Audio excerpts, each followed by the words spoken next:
who has himself taken this wonderful initiative, convening this conference of all centrally funded technical institutions, central universities. I also extend a warm welcome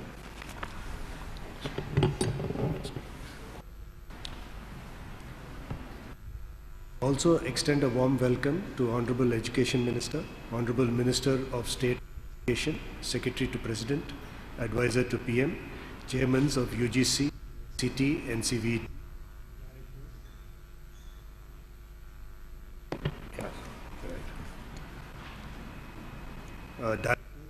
Chancellors and all central funded technical institutions and central universities, all other officers who are present here at Rashtrapati Bhavan and those who have joined us through the conference. I welcome all of you to the 6th edition of this award and Visitors Conference 2022. It indeed is a great honor.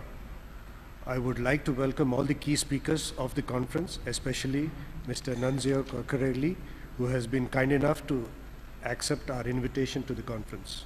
Further, I congratulate all the recipients of the Visitors Award. I'm sure this award will motivate and encourage the best minds in our country to undertake the research activities and provide solutions to the problems in key sectors such as climate change and environment, sustainable energy, artificial intelligence, and big data. I wish that the award continues to build the competition among central institutions and motivate individuals to adopt best practices from around the world in the pursuit of excellence. The Visitors Conference comes at an opportune time as India is approaching the 2nd anniversary of the National Education Policy 2020. As we enter into Amrit Kal for the next 5 years, NEP is going to be the torchbearer in realizing India's vision in 2047. Therefore, elaborate sessions have been planned on topics such as the role and responsibilities of higher education institutions in this period, international ranking of higher education institutions, collaboration between academia, industry, and policymakers, school, higher and vocational education, and finally, education and research in emerging and disruptive technologies. All of our central institutions have taken various initiatives on the above areas. They have also been aggressively pursuing the agenda of transformation by starting implementation of NEP 2020 in right earnest. Most are creating examples in respective areas to be emulated by all other institutions. I also take this opportunity to congratulate all of them in their goal of becoming a lighthouse for their area. Honorable President, sir, we assure you that the Ministry of Education, along with UGC, AICT, and NCVT, under the effective guidance of Honorable Education Minister, proactive approach of the Vice Chancellors and Directors, will make efforts to take all our institutions to the pinnacle of glory. We look forward to a meaningful deliberations during the conference towards this end. Thank you, sir. So with your permission, I would now like to request the Honorable Education Minister, Shri Dharmendra Pradhan ji, for his opening remarks. नमस्कार। परम आदरणीय भारत की लोकप्रिय राष्ट्रपति महोदय, मेरे सहयोगी मित्र सरकार जी, भारत की राष्ट्रपति महोदय जी के सचिव आदरणीय त्रिपाठी जी, माननीय प्रधानमंत्री जी के सलाहकार आदरणीय जी, सचिव उच्च शिक्षा, हमारे बीच में आज अतिथि के नाते उपस्थित मान्यवर नुंजियो, प्रेसिडेंट क्यूएस रैंकिंग, सारे हायर एजुकेशन इंस्टीट्यूशंस के आदरणीय वाइस चांसलर, डायरेक्टर्स तथा सभी महानुभाव, मैं आप सभी को इस महत्वपूर्ण 2 दिवसीय अधिवेशन में स्वागत करता हूं। आपकी इस 2 दिन की जिस प्रकार की प्रसंगों पे माननीय राष्ट्रपति के मार्गदर्शन के साथ अन्य विमर्श होगा, निश्चित रूप में आने वाले के लिए हम सभी के लिए एक पथ्य होगा। मित्रों, हम एक विशेष परिस्थिति में एकत्रित हो रहे हैं। 2 साल प्रत्यक्ष सम्मेलन कोरोना की प्रकोप के कारण हम आयोजित नहीं कर पाए थे। हम 2 साल के उपरांत में 1-2 सुखद जानकारी भी हम लोगों के सामने उपस्थित है। पहली बात, उच्च में हायर एजुकेशन में ग्रॉस रेशियो की बढ़ोतरी, विशेष करके समाज की वंचित वर्ग, अनुसूचित जाति, अनुसूचित जनजाति और विशेष करके युवाओं की पार्टिसिपेशन बढ़ी है। मैं और एक विषय के लिए माननीय राष्ट्रपति जी का प्रारंभ में आभार प्रकट करूंगा। ये कोरोना की प्रकोप के उपरांत शायद सबसे ज़्यादा प्रवास किसी डेस्टिनेशन में माननीय राष्ट्रपति जी का हुआ होगा तो शिक्षानुष्ठान में हुआ होगा।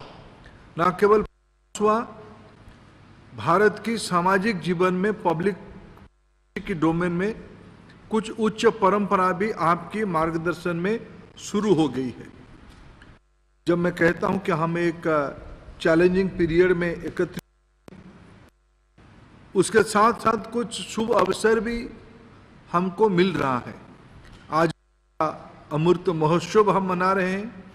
अमृत का प्रवास हम लोगों की शुरू हुई है। विश्व की परिस्थिति जब कोरोना से बाहर आ रही है, विश्व की राजनीति में काफी उथल पुथल भी हो रही है, जिसके कारण विश्व की अर्थनीति, विश्व सामान्य लोगों की जिंदगी चुनौती भरा समय में गति कर रहा है। उस समय में भारत जैसे बड़े देशों के ऊपर दुनिया की, विशेष करके इमर्जिंग इकोनॉमी की बड़ी अपेक्षा से नजर है। और कोई भी सभ्यता की, कोई भी देश की शिक्षा उस समाज की, उस की प्राण होती है। आज विजिटर्स कॉन्फ्रेंस में हम देश की चुनी शिक्षा विभाग की नेतृत्व एकत्रित, आज की परिस्थिति के बारे में चर्चा करने के लिए, काल की रोड मैप बनाने के लिए, 21वीं सदी की रोड मैप बनाने के लिए भारत जो मसौदा बनाएगा, जिसके बारे में राष्ट्रीय शिक्षा नीति में हमारी राष्ट्रीय नेतृत्व माननीय राष्ट्रपति जी हो या माननीय प्रधानमंत्री जी हो या तमाम संघीय व्यवस्था की नेतृत्व हो, सामूहिक रूप में जो सपना दिखा है, उसी मसौदा की नाम है राष्ट्रीय शिक्षा नीति 2020। उसको भी 2 साल हो गया है। और कौशल्य, एजुकेशन एंड स्किल, दोनों की मिश्रण से आज एक नई इकोसिस्टम बनते हुए है। दुनिया आज नई चुनौती में घुस रहा है। एक किताब में इन दिनों में पढ़ रहा हूं, जिसमें यह उल्लेख किया गया है, इनोवेशन, डिसरप्टिव टेक्नोलॉजी, एआई और मशीन लर्निंग के नाम पे इमर्ज कर चुका है। ये रोजमर्रा की जिंदगी को प्रभावित करता है। उस समय में समाज और प्रश्न के साथ इस समूह को देख रहा है, उसमें मनुष्य की भावना कहाँ खड़ा हो रहा है। ये भी तर्क आप जैसे विद्वान कर रहे हैं कि शायद एआई और मशीन लर्निंग मनुष्य की भावना को भी क्लोनिंग करके भावना को भी रिप्रोड्यूस किया जा सकता है। इस समय में दुनिया कहाँ जाएगी, दुनिया की रोजगार क्या होगी, दुनिया की नई रोजगार क्या क्या आएगी, ये देश की आम जनता को मालूम नहीं है महानुभाव। ये सभी हम ही लोगों के ऊपर उस दारोमदार न्यस्त है, हमारी ऊपर ये जिम्मेवारी है। 130 करोड़ की ये देश इस विजिटर्स कॉन्फ्रेंस को बड़े अपेक्षा के साथ देख रहा है। देश के विद्वान जब एकत्रित हो रहे हैं, जब अमृत काल की शुभ अवसर पे एकत्रित हो रहे हैं, 21वीं सदी की 2 दशक उपरांत एकत्रित हो रहे हैं, और जब प्रधानमंत्री जी ने आह्वान किया है 2047 की सपना हम कलेक्टिवली दिखे, उस समय में इस बैठक की महत्व और बढ़ जाती है। आइए हम सब मिलकर इस 2 दिवस की अधिवेशन में हमारी वर्तमान स्थिति को ध्यान में रखते हुए दुनिया की इनोवेशन, नया व्यवसाय की ढांचा, नया औद्योगिक क्रांति, ये सभी के पृष्ठभूमि में नया दुनिया कैसे बनेगा, उसमें मनुष्य कहाँ खड़ा होगा, उसमें मनुष्य की भावनाएं कहाँ रहेगी, पॉजिटिविटी कैसे रहेगी, ये सारे चुनौती शायद शिक्षा विभाग के पास है, आप जैसे विद्वानों की कंधे पे हैं। मैं आप सभी को इस 2 दिवसीय अधिवेशन में पुनः स्वागत करता हूं। हमें माननीय राष्ट्रपति महोदय जी का दिशा दर्शन मिलेगा, हमें उनकी मार्गदर्शन मिलेगा और हम आने वाले कुछ घंटों में कुछ प्रमुख विषयों पर चर्चा करेंगे और उसकी कुछ कलेक्टिव मसौदा भी, हम एक सामूहिक निर्णय की ओर हम लोग जाएंगे। फिर हमें माननीय राष्ट्रपति जी का अंतिम मार्गदर्शन मिलेगा। अभी जो आने वाले दिनों में हम लोगों के लिए पथ्य बनेगा। आप सभी को बहुत बहुत धन्यवाद।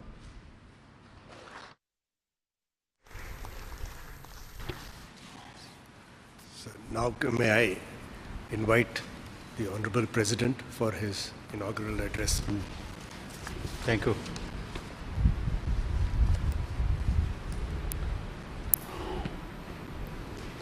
Union Minister of Education and Skill Development and Entrepreneurship, Shri Dharmendra Pradhan ji, Minister of State for Education, Dr. Subhash Sarkar ji, Chairman of University Grants Commission, Professor M. Jagadesh Kumar ji, Chairman All India Council for Technical Education, Professor Anil D.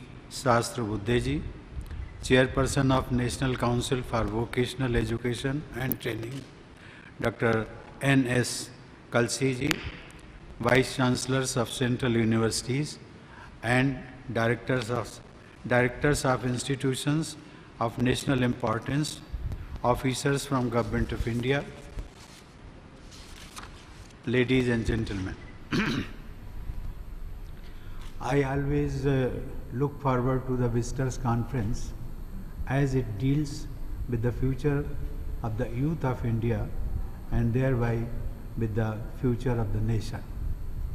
This is the aim of higher education and it makes the conference especially significant. I am happy to learn that we shall be joined by a few alumni of some of our prestigious institutions of higher learning who continue to support their alma mater for improving research and innovation. I recall that we had discussed various alumni initiatives in earlier conferences. I am glad to see that their involvement as stakeholders is growing. I have been aware that the Minister for Education, the Minister of State for Education and their colleagues at the Ministry have been deeply involved in planning this conference and the agenda reflects their efforts. I must appreciate the efforts they have put in. When the agenda for this conference was shown to me, I was impressed by the thoughtfully conceived and very pertinent topics covered in only 5 sessions. This agenda reflects the policy focus of the ministry. I was happy to see that Azadi ka Amrit Mahotsav, commemorating the glorious history of India's freedom movement, finds a place in the opening session. Our institutions of higher learning are central to this, as our young citizens are not only the inheritors of the past, but also the ones who will be leading India into its next golden age. Institutions of higher education have a major responsibility of transforming the impressionable youth. For this, we need to address their aspirations as they are future leaders in various spheres of life. I can say with confidence that each one of you is going to help achieve this goal. The extraordinary growth of India in recent times would not have otherwise been possible. I am sure you will continue the good work. While talking of Azadi Ka Amrit Mahotsav, it is important to mention that the national education policy, while looking ahead, has not forgotten the wisdom of the past. In tune with the government's priority of making affordable, quality education accessible to every Indian, the Ministry of Education has also focused on quick implementation of the NEP 2020. I am happy to note that a number of steps have been taken towards the implementation of NEP. As many as 13 Indian Knowledge System Centers have been opened across the country. Books have been published in 12 Indian languages with introductory chapters on Indian knowledge traditions of the respective subjects. I have been informed that the initiative has been so popular that already 404 internships of 2 months have been granted. At the same time, 36 research projects have been sanctioned along with 6 special projects on digitization and text mining. These initiatives will be of immense help not only to research scholars but also to anyone curious about the vast treasure of knowledge accumulated from ancient times in India. In order to achieve our larger goals, improving the quality of institutions of higher learning is of vital importance. We should be setting benchmarks for the best in the world. Mr. Nanjio Kwakarali has so kindly joined us to share his expertise in the ranking of institutions. I am happy to note that this year 35 Indian institutions have been ranked in the Kwakarali Simmons RQS ranking as against 29 last year. In the top 300, there are 6 institutions this year as against 4 last year. I am especially happy to note that the Indian Institute of Science has got a full score of 100 on the research parameter and shares this distinction with 8 highly reputed institutions of the world, including Princeton, Harvard, MIT, and Caltech. I congratulate IISc Director Dr. Govindan Rangarajan and his team for this achievement. While talking about quality of education, I will again refer to the National Education Policy. In fact, the previous conference was focused on this policy. To improve the quality of education, we should also consider sophisticated and innovative learning approaches. The key to achieving excellence is to harness the transformational benefits of digital technologies for enriching the teaching and learning experience. Digital technologies are expanding the boundaries of education. When the pandemic threatened to derail teaching and learning, technology ensured continuity. There were difficulties, no doubt, but it is good to see that all of you imparted teaching and conducted assessments, evaluations, and research uninterrupted. We can build on that experience now and make classroom sessions more interactive, giving students a thorough understanding of the subject. Educators and academic experts should consider this when they prepare the curriculum and other policy initiatives. Ladies and gentlemen, the NEP, though recent in its inception, has already allowed our institutions to forge a new and vigorous path. Few of us here could have imagined organizing multiple courses at the same time, mixing subjects across streams, or doing parts of programs for both Indian and foreign universities. In order to promote academic collaboration, between Indian and foreign institutions, the UGC has issued regulations allowing joint, twinning and dual degrees. These initiatives under the NEP have unshackled higher education from the constraints it suffered earlier. One of the highlights of the NEP is that it allows for multiple entry-exit for flexibility and lifelong learning. This, along with the academic bank of credit on the DigiLocker platform, makes it possible for students to study as per their convenience and choice. I am happy to see that 383 institutions of higher education have registered for ABC and over 10,000 students have opened ABC accounts. The NEP promotes multilinguality in education and testing to ensure that any lack of competency in English does not impede the educational progress of any student. With this objective in mind, states are publishing bilingual and trilingual textbooks at the foundational level, and the content on the Diksha platform has been made available in 33 Indian languages. I am certain that this will go a long way in the democratization of higher education in India.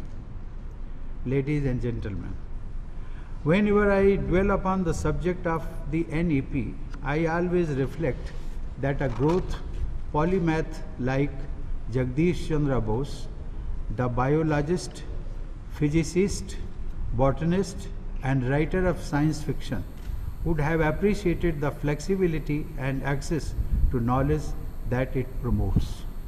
I am sure the NEP will pave the way for many more Jagadesh Chandra Boses in the future. While one cannot deny the importance of pure sciences, for a country like India, the importance of utilizing research into socially and economically relevant outcomes cannot be ignored. Therefore, the agenda item on collaboration between academia, industry and policymakers is highly relevant. There are a number of such initiatives in India working both ways, taking the benefits of research to the market and also bringing the expertise of the market to academia. Moreover, the AICTE, INAE visiting scholarship schemes brings the expertise of the market to the institution. The Department of Science and Technology provides for the aptly named industry relevant R&D. I am sure the discussions during this conference will provide us with a better understanding of this area and also help in further policy development to facilitate the same. Questioning accepted beliefs and flowing against the tide has often been the basis of human progress. However, in an era of unprecedented technological strides, it is not just individual brilliance but also the systems of support that facilitate such progress.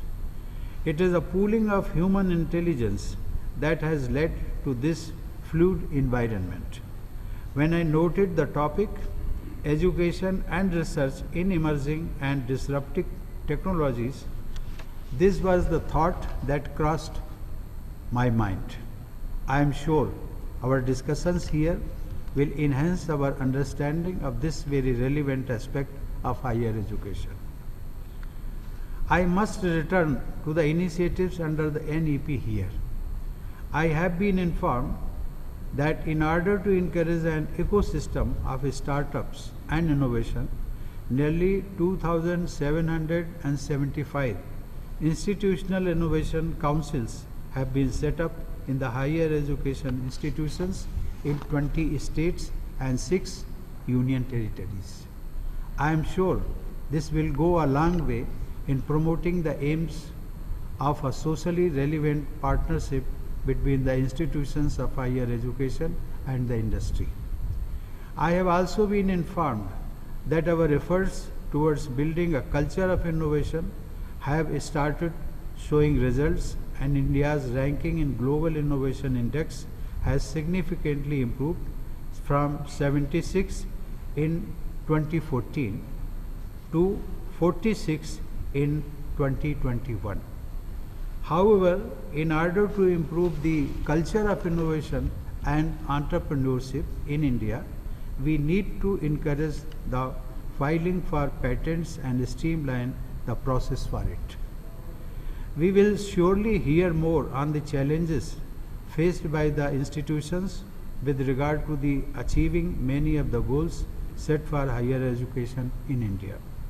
I understand that many of the challenges faced cannot be resolved by the institutions alone, and they need policy level changes or support. In that regard, I am aware that the Minister and his team are proactively addressing the structural issues to ensure a conducive environment for the growth of higher education. At the same time, as I always suggest, by simply adhering to timelines, the institutions can overcome many issues such as shortage of faculty. In fact, I would be happy to hear how robust the visiting faculty systems are in your institutions. Similarly, I am also interested in knowing how programs like LEAP are progressing. Without taking anything away from your role, I would say that nature is the best teacher before us.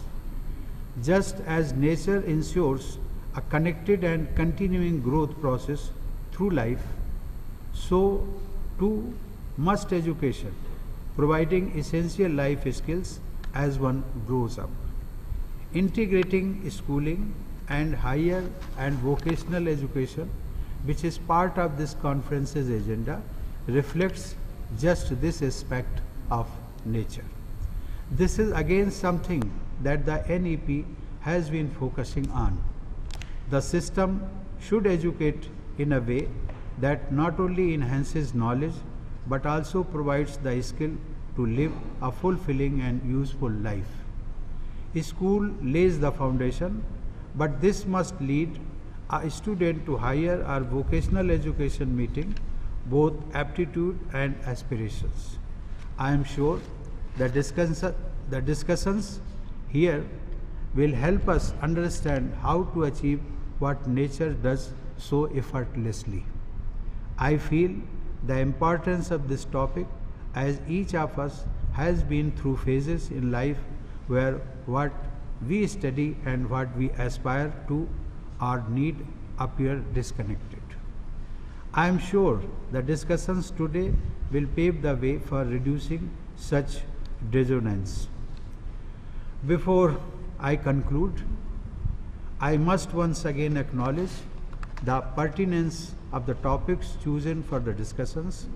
They reflect the potential that we hope to realize. I am sure the discussions will be of a higher order. I am also sure all of us present here and those who are connected virtually will gain immensely from these sessions. The proof of the utility of this conference will, however, be seen in the actions taken and the results thereof. I wish the conference success. My best wishes are with you in all your endeavors. Thank you. Jai Hind.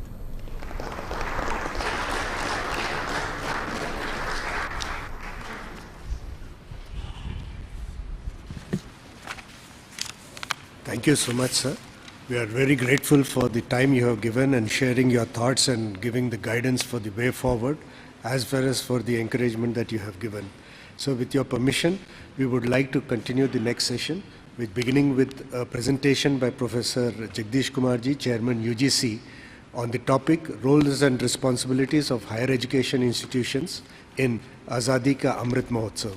So we will be facilitated with observations and moderation by Professor Sudhir Jain, Vice Chancellor of BHU. So with this, I'll request Chairman UGC. Thank you. Honorable President of India, Shri Kovind ji, Shri Dharmendra Pradhan ji, Dr. Subhash Sarkar ji, and all my distinguished colleagues here. In a brief presentation, I would like to explain to you how the higher educational institutions are playing their role and responsibilities as we celebrate Azadi ka Amrit Mahotsav across the country. As you know that India is celebrating the 75 years of progressive India. We are celebrating the glorious history of now. As part of this, UGC has come out with a number of reforms since the introduction of the National Education Policy 2020. One of the important reforms that I would like to place before you is the introduction of the academic band credit. As you know, the ABC will facilitate the mobility of students across the higher educational institutions. It will provide the opportunity for students across disciplines and to acquire various kinds of qualifications such as degrees, diplomas, and certificate programs. And ABC will provide the opportunity for the students to store their credits irrespective of in which mode of learning they are earning these credits. UGC has also recently issued regulations permitting the students to do 2 academic programs simultaneously.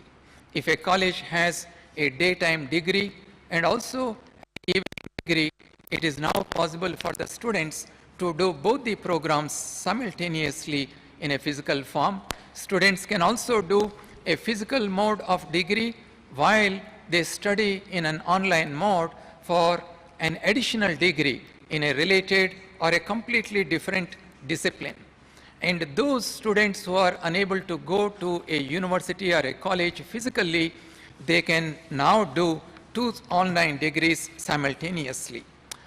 And in order to internationalize our higher education, which is an important reform in our national education policy, we need to first prepare our higher educational institutions in order to handle the admissions of international students and also in order to handle the life and the education of the students in our HEIs.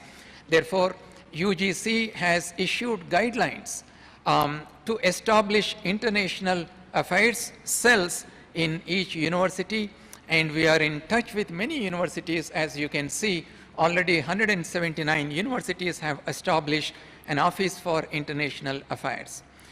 Sir, as you rightly said, alumni play an important role in the growth of higher educational institutions. Unlike in IITs, in the university systems, we do not have a very strong alumni connect cell. UGC has taken the lead in talking to the universities to establish the alumni connect cell. Already 157 universities have established these cells. Sir, you have mentioned about the twinning, joint degree and dual degree programs. This is one of the important regulations that UGC has announced recently.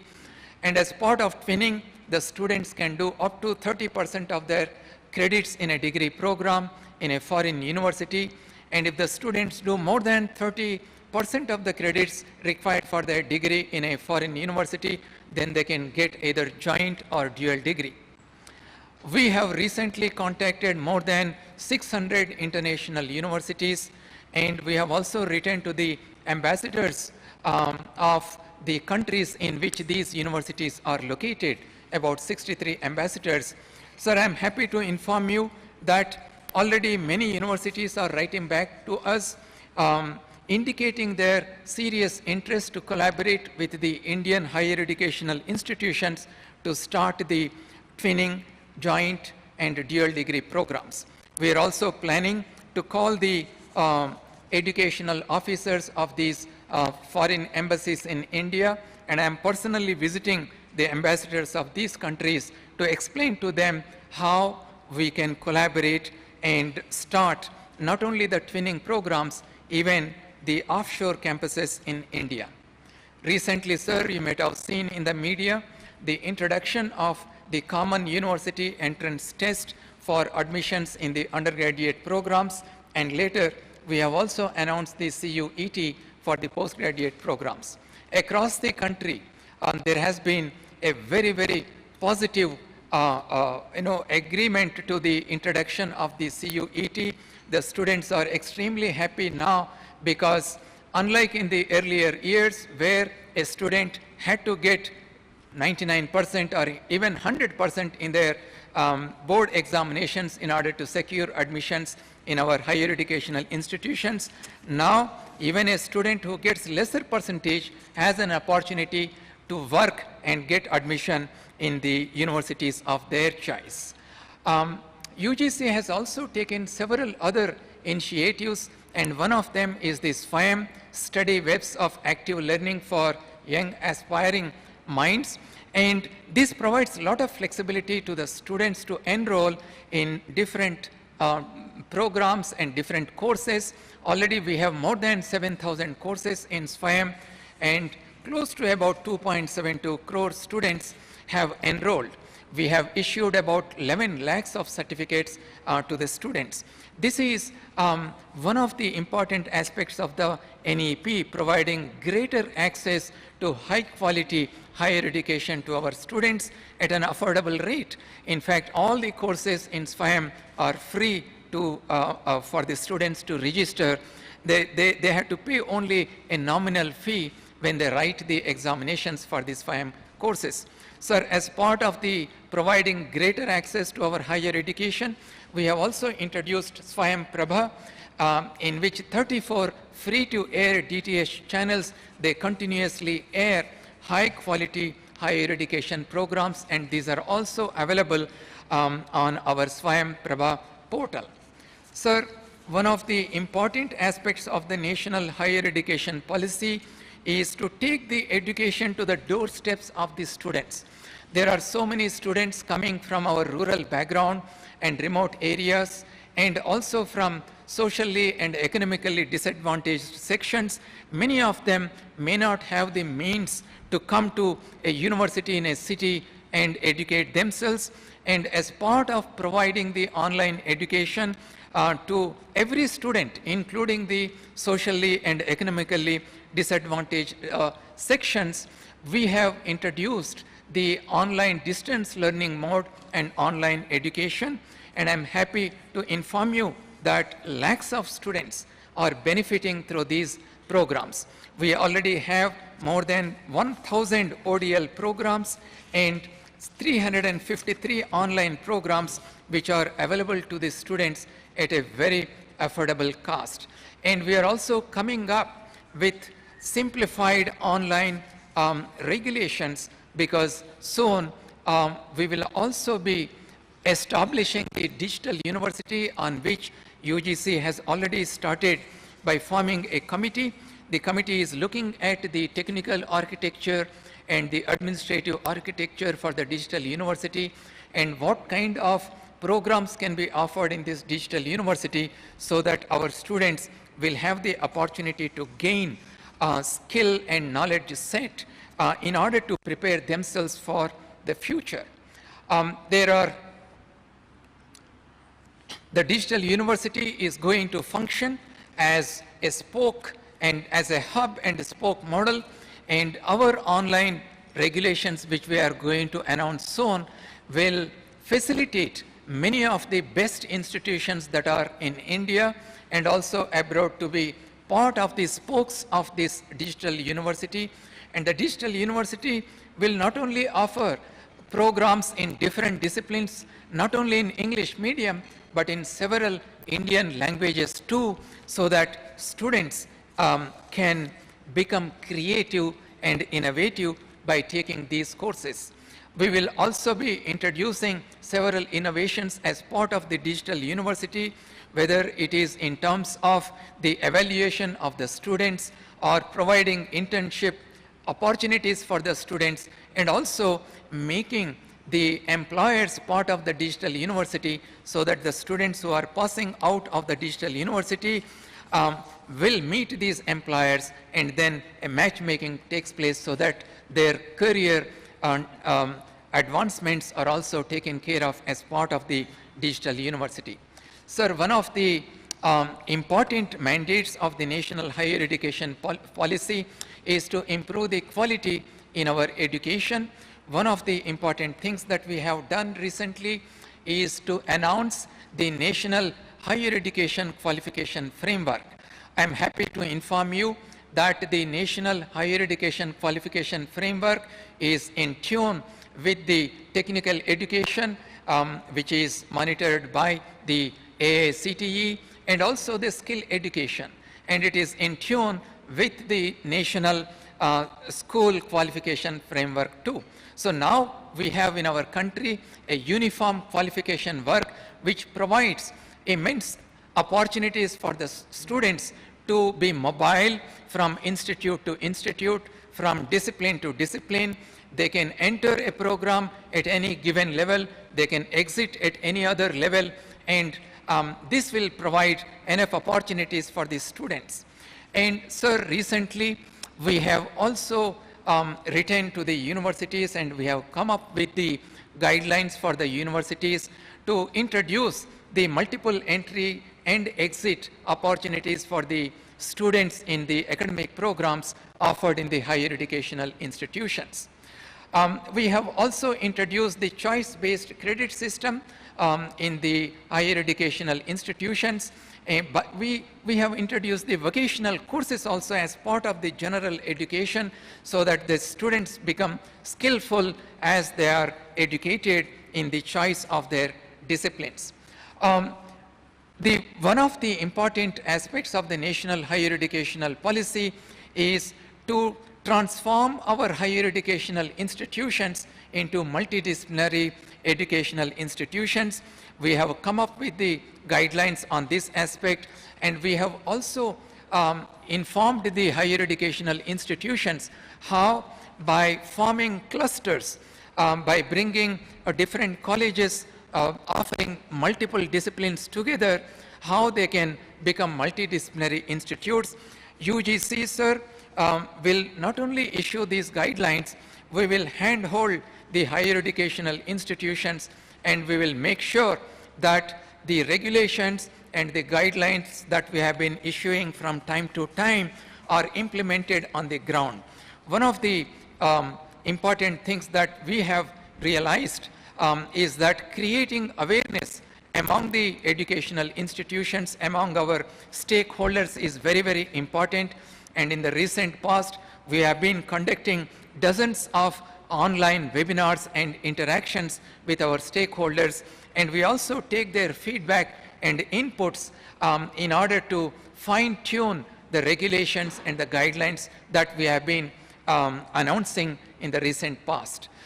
Sir, as you know, the PhD programs play a critical role in terms of the research outcomes of the universities, and recently we have also come up with the improved version of the regulations for the PhD degree program.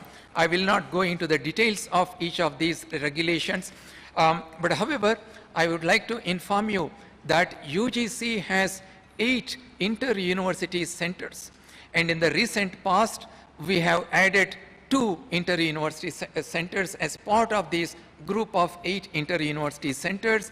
One of them is the Inter-University Center for Teacher Education in BHU campus.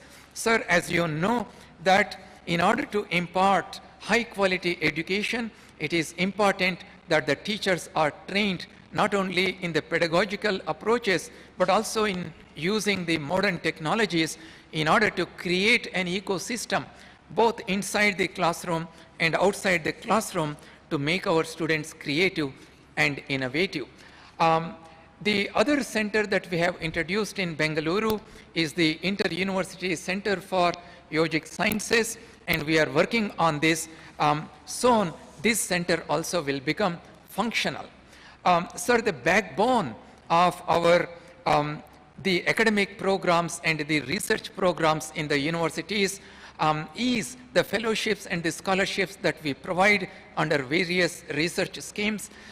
We provide different kinds of scholarships and fellowships, sir, at the UG level, PG level, and at the PhD level, as you can see, for encouraging the undergraduate education in the northeastern region of our country. We provide 10,000 scholarships under Ishan Uday special scholarship programs, and at the postgraduate level too, we provide a large number of scholarships. And at the doctoral level, sir, UGC NET, JRF, and CSIR UGC NET JRF scheme, it provides close to about 9,400 slots. I would like to draw your attention to one of the important fellowships that we provide, that is the Single Girl Child Fellowship. And I'm glad to inform you that every single girl child who is willing to do a PhD gets this scholarship.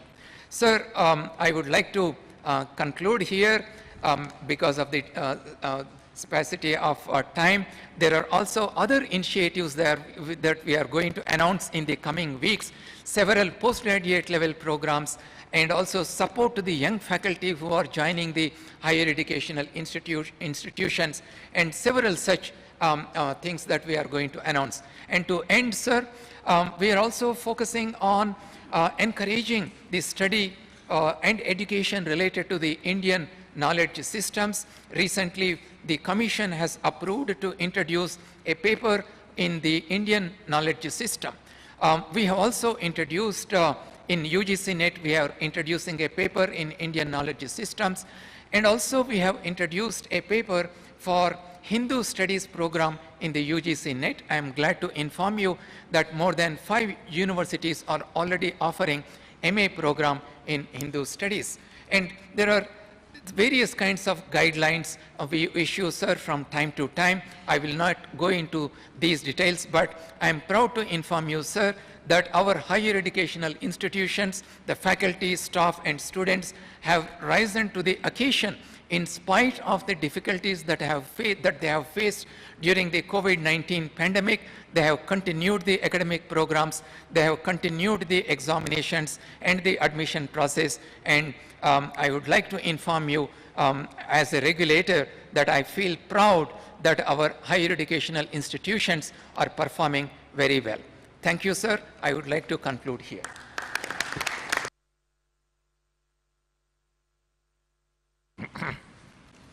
Honorable President of India, Honorable Minister of Education, Honorable Minister of State for Education, senior academic leaders, academic administrators, senior officers of the Government of India. We have had very thorough and enlightened presentation by the Chairman of UGC and several very interesting initiatives UGC has taken. I'm sitting next to the Education Secretary, and he put in my mind a question, where should we be in 25 years? And sir, I would like to propose 3 ideas. One, we need to go back to basics where our teachers and our students are fully engaged, where our classes are fully held and our students are not only learning from the lectures that the teachers are given, but they are doing their homework assignments and they are getting feedback from the teachers.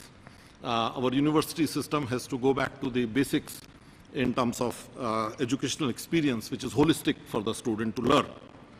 Sir, the students need to not only learn the subject for which they come to the university, the physics or the philosophy or the engineering or the medicine, but I think there should be a broader purpose of the education, and that is something that we should strive to build for next many years. To my mind, a student should come to the university, and the university should try to prepare the student to have an aspiration to make a positive impact on the society, on the country, on the civilization. Just aspiration is not enough. The student should have the motivation and should have the capability and the competence. And when it comes to capability and the competence, not only the subject knowledge of the physics or the philosophy or the medical science that the student has come to learn for, but in order to make the positive impact on the society and the community, the student needs values, the attitude, and the life skills. And we in the university have a tremendous responsibility to engage our students outside the classroom so as to impart in them not just the subject in which we will be holding their examination, but also to inculcate in them the values, the attitude, and the life skills. Sir, we take tremendous pride that many of our alumni from Indian universities, Indian institutions, they today are leading academics around the world. We take great pride that many of our alumni of our university system or institutions are leading business leaders, technology firm leaders. But sir, we need to also think about how and when we could start to see our PhDs of our institutions being the leading academics around the world. My contention, sir, is that we, Indian universities, must aspire that our PhD students must sit on the high table of the academic leadership around the world.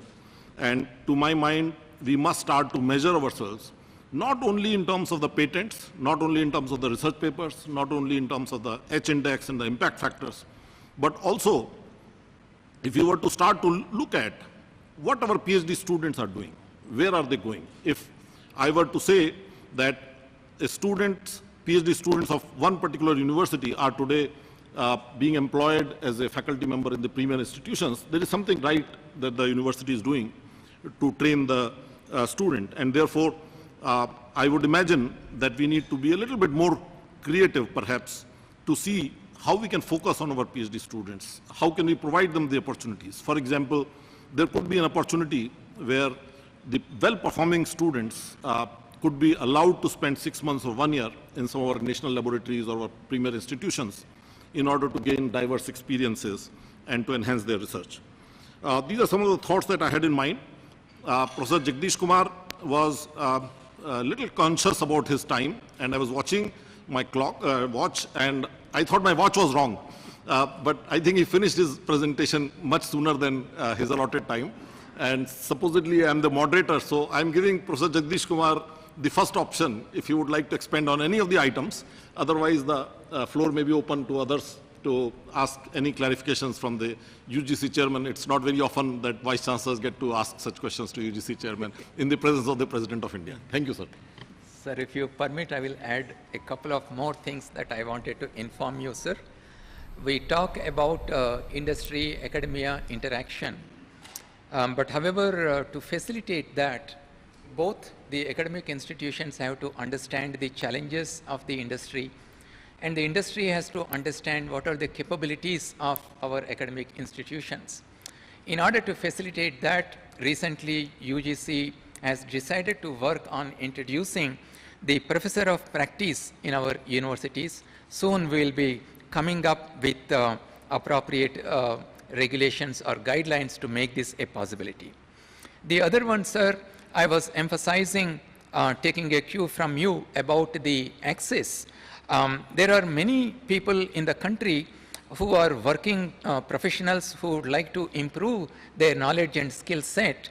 And the open universities are playing a key role, such as IGNOU and several other open universities which are opened by the state universities. But one of the challenges of opening the open universities is the land requirement.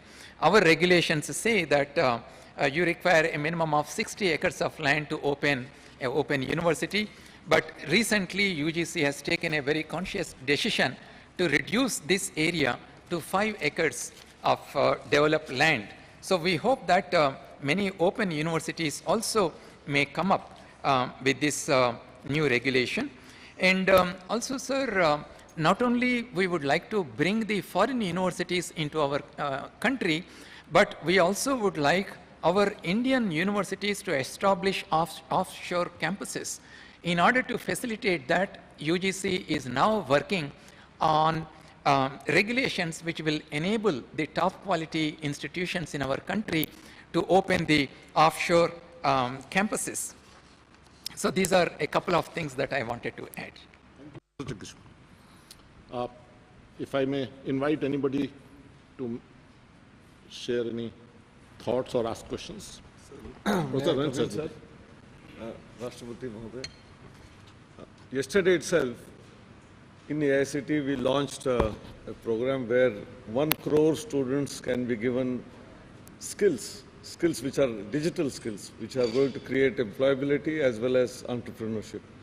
Honorable Minister of Education was the person who launched yesterday itself, and I'm sure that we must work on internships, employability, entrepreneurship, and that's what we have been driving this all along. Any other comments? Yeah, Professor Sitaram. Sir, namaste. I'm Sitaram, Director IIT Guwahati. Sir, recently, under the advice of the Minister, we conducted a Northeast Research Conclave, where a large number of universities from northeastern states participated, institutes, centrally funded technical institutes, as well as other institutes of higher education participated, and more than about 12,000 students participated in the exhibitions. We had 300 plus, and both the Honorable Minister for Education was there with us and guided us to take through this, and also our Sarkarji was also there, Minister of State for Education. Sir, this has actually imparted a lot of the ideas about the higher education in the northeastern states.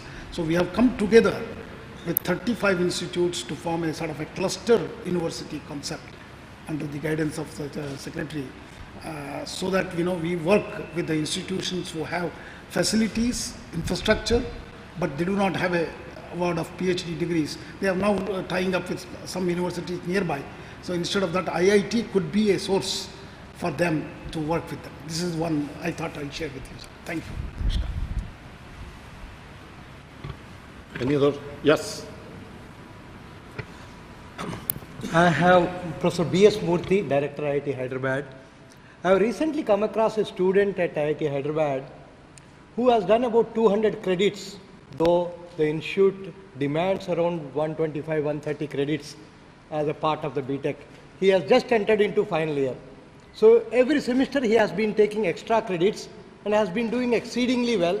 He has more than 9 CGPA.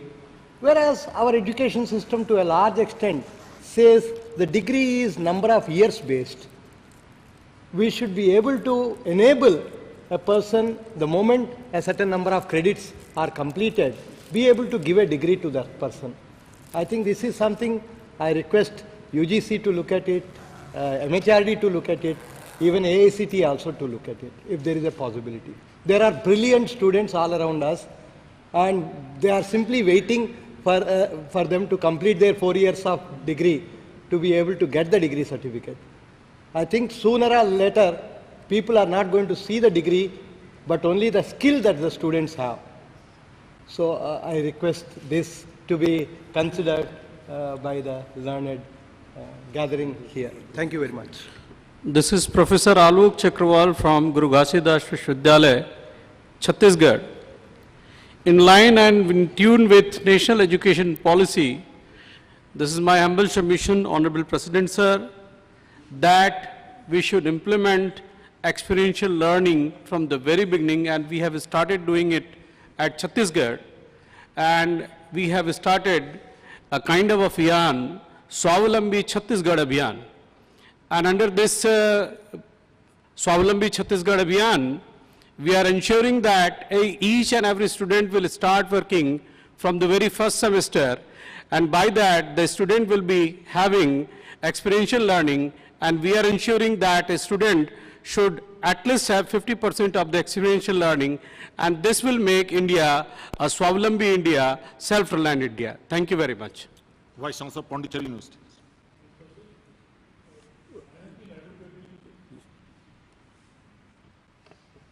Namaskar, sir.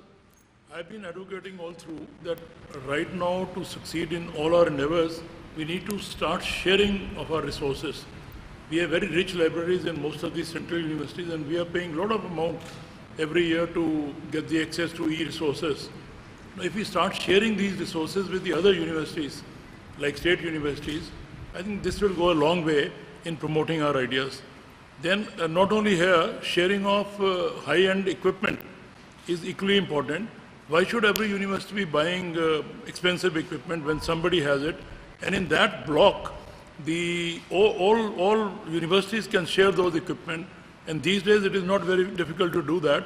So we need to think on those whereby we can form groups and start sharing our resources in the best of ways to succeed in our programs. That is how we look at it. Thank you. Right. Yes. This is Professor Vidyut Chakrabarti, Vishwabharati. I just would like to raise one point which is peculiar to universities like Vishwabharati. We have departments like Sangeet Bhavan, Kala Bhavan, Shilpa Sadan, and there you will find people who are excellent in music, excellent in art, but they don't have papers in terms of H factor or higher impact factor. So I would like to request UGC to develop a different kind of yardstick to assess the qualities of this teacher, because they cannot be assessed in terms of teachers having papers with high impact factor. So we have difficulty, especially in NIRF ranking or NAC ranking, we sometimes don't get enough marks, to be elevated simply because most of our qualified teachers in Sangeet Bhavan or in Kala Bhavan or in Shilpa Sadan, they cannot showcase their ability or their capacity simply because they don't have papers which are conventionally required for higher NIRF and NAC ranking. So this is the problem. I think UGC should look at it, because this is also the problem which MH University Baroda, that is a very good department of painting and arts, they also have the same problem. So I would like to request the UGC chairman to look into this matter so that our talented teachers, do not get disappointed because of this conventional way of assessing teachers' quality. Thank you. So I have one other suggestion for UGC. I'm a director. Switch on the mic, please. I'm director IIT Ropar, and I have a suggestion for UGC, because following the question raised by my colleague here, that the institution, especially the universities and colleges, if you want to promote research there also, we should have a common library policy for whole India, especially for these universities and colleges, so they can have access to the good quality journal. How they can publish in a good quality journal when they don't have any access? So we should make a common policy on the country level, especially UGC should forward this idea, because some of the institutions cannot afford those journals. So we have to help them in the smaller universities and colleges, so their teacher can do also research. So this is my humble request to Chair UGC, that they should look in this matter sooner. I think it will be better if you want to create research in culture also in the colleges and universities. Thank you. Professor Jagadesh Kumar. Thank you, sir. I would like to respond to some of the queries that my colleagues have put. In the recent past, we have also started a new program where we sit on an online platform and ask any question to UGC. And anybody across the country can ask the questions and we answer them. And we also meet the Vice Chancellors quite frequently, and they do give a lot of feedback such as the ones that you have given. As far as the sharing of the research equipment across the universities, we have already started working on building a portal on which all the universities can put the information about the equipment that is available, and the students across the country should be able to reserve a time slot for this equipment and use. And I'm sure once that comes into existence, it will help our students. And as far as the flexibility of completing a degree program in less than the specified period, well, many of these innovations are going to be part of the digital university. And as far as the physical universities are concerned, please do appreciate the fact that all the universities are autonomous. Your statutory bodies can brainstorm on these aspects and then introduce any such flexibility to the students. And in terms of providing access to the library resources, my friends, we already have InflipNet, which is the inter-university center under UGC, which has enormous resources, electronic resources in terms of the journals and e-resources that are available, and thousands of students are already using these resources. And recently we had a meeting under the chairmanship of the Cabinet Secretary about One Nation and One Subscription. So we would like to introduce many of these measures in order to use the resources that are available in our universities and in the country. Thank you, sir. We might have more time for the questions. Yes. Professor Govindrajan. As far as equipment resource sharing is concerned, for a long time there is ISTEM, IIC is also driving it. Dr. Chidambaram, then Principal Scientific Advisor, had started this initiative, and many institutions have joined that, and therefore sharing of equipment resources is already ongoing. It's not that many people are not aware. We should make it more and more people to be aware of it. It's one part. As far as NIRF ranking is concerned, each category of institutions are different, and therefore assessment of those institutions is done slightly differently. But if there are further modifications required, suggestions are always welcome, so that applied art, craft, music, they may have a different requirement than science, technology, may be different from humanities, so we will do it. Director IC Bangalore. Thank you. You may switch on the mic, please. Thank you. I would like to talk about one important program which has been introduced recently, the Integrated Teacher Education Program. Without, I think, training excellent teachers, at the school level, the country is not going to move forward by a great amount as far as science and technology is concerned. So therefore, that's an excellent program, and IIC is, we think that leading institutions should take part in this, and IIC has applied under this ITEP program to start an integrated BSc B.Ed program. So we are going to start a 4-year BSc B.Ed program, and we hope that institutions like us can set an example by which excellent teachers for schools are trained. Thank you. Sir, we had very good conversation and very good questions, and I think it was a very enlightening session. Thank you to UGC Chairman and to all the colleagues.